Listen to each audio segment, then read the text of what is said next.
কথা হচ্ছে এতদিন কি করছিলেন? ভোটের আগেই কি নানা রকম কাজকর্মের কথা মাথায় আসে? বিহারের জেডিইউ সুপ্রিমো নীতিশ কুমারের কাজকর্ম দেখে তো সেরকমই মনে হচ্ছে। কাছে চলে এসেছে বিহারের ভোট। ভোটের আগে কেন্দ্রকে চাপে রেখে একগুচ্ছ দাবি জানালো নীতিশ কুমারের সরকার। বিহারের মুখ্য সচিব রেলওয়ে বোর্ডের চেয়ারম্যানকে একটি চিঠি পাঠিয়েছেন। রেলওয়ে বোর্ডের কাছে 6টি গুরুত্বপূর্ণ প্রস্তাব পাঠানো হয়েছে। বিহারের উন্নয়ন, যাত্রী সুবিধা বাড়ানো এবং ক্রমবর্ধমান জনসংখ্যার চাহিদা মাথায় রেখে এই প্রস্তাবগুলো প্রস্তুত করা হয়েছে। এসব একটু আগে করলে আরো ভালো হতো, তাই না?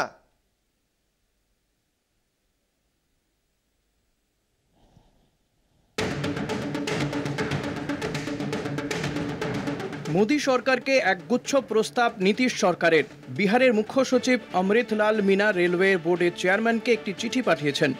রেলওয়ে বোর্ডের কাছে 6টি গুরুত্বপূর্ণ প্রস্তাব পাঠানো হয়েছে। বিহারের উন্নয়ন, যাত্রী সুবিধে বাড়ানো এবং ক্রমবর্ধমান জনসংখ্যার চাহিদা মাথায় রেখে এই প্রস্তাবগুলি প্রস্তুত করা হয়েছে। কি কি দাবি? বুদ্ধ সার্কিট রেল করিডোর, দ্বিগুণকরণ এবং নতুন ট্রেনের চাহিদা, দক্ষিণ বিহার শহরতলির পরিবহন নেটওয়ার্ক, অতিরিক্ত রেল পথের চাহিদা, উত্তর বিহার শহরতলির পরিবহন নেটওয়ার্ক, অতিরিক্ত রেল পথের চাহিদা, পাটনা আঞ্চলিক পরিবহন নেটওয়ার্ক, ফতুহা বিদুপুরের মধ্যে রেল সেতুর দাবি, উচ্চ ঘনত্বের নেটওয়ার্কে অতিরিক্ত রেল লাইন, আড়া ছাপড়ার মধ্যে গঙ্গা নদীর ওপর একটি নতুন রেল সেতু নির্মাণের দাবি। বছর শেষে বিহারে বিধানসভা নির্বাচন। নীতিশ সরকারকে বিহারে বহাল তবিয়তে রাখতে প্রচারে জোর দিয়েছে গেরুয়া শিবির।